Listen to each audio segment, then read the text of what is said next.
Not saying that residential schools and all the things that happen to Indigenous people, but I programmed to try and assimilate the next generation is good in theory. You would be left to be in a third world country within a developed world. Because regardless, the world has changed from your ancestry roots and would have never lasted. If it wasn't Canadians, it would have been a dictatorship and y'all would have been T-worded and unalived.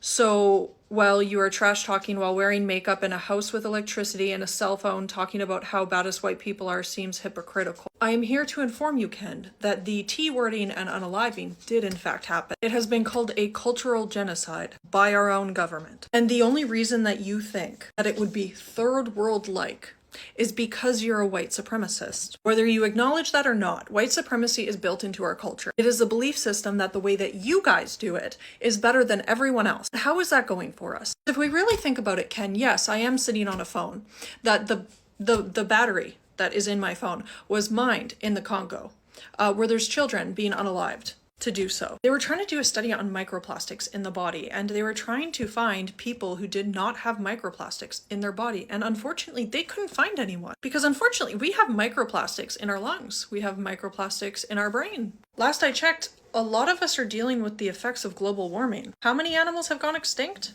Weren't we having an issue with bees because so much of what they use for food has been taken away? There's been so many houses that Indigenous people told the government not to build land, not to build houses on that land because it was swamp.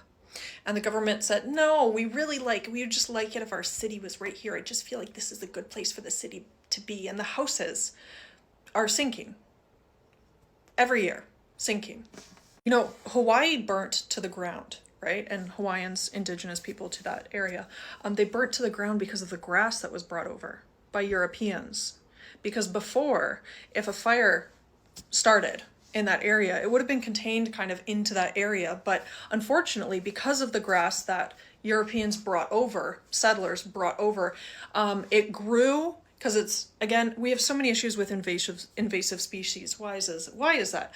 But the grasses grew and they get so tall and so dry because they're not really for that climate that when they catch fire, it just goes up like kindling and sets everything else on fire. And Ken, who warned them?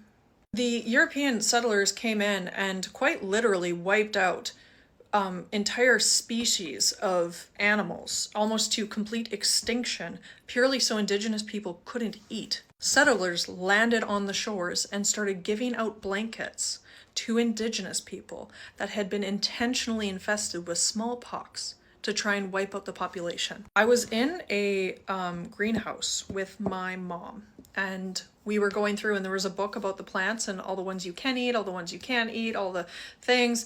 And I was looking at the book, and it was, $25.99 or whatever the price was. It's isn't it so funny? Because this is the stuff that had Indigenous people unalived. They were unalived for using plants for medicine, because that's part of the culture, that's part of the heritage, was passing down what plants and knowledge about the land that they were unalived for. And now you can go study it in university. Before the Salem witch trials, the witch hunts, women used to work in wet nursing. They would help with births, all of those things. And then they said that those women were witches. Burnt them at the stake and put men in. And right now we are still dealing with doctors saying that the cervix, Google it if you don't know where that is, the cervix has no nerve endings. And quite literally women are passing out from IUDs being inserted while doctors tell them that it's not real. They don't feel pain there because it's all about men. Indigenous cultures had matriarchal societies. They had women who were in power. And what happened? European settlers landed on the shores and they were patriarchal, and they said, we don't want to talk to women. We want to talk to men. And we want to talk to them in English. And they wouldn't do anything with any woman.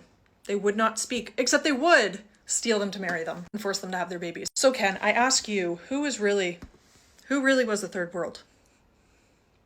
Because last I checked, it was the European settlers who were shitting and pissing in pots and throwing it on their streets.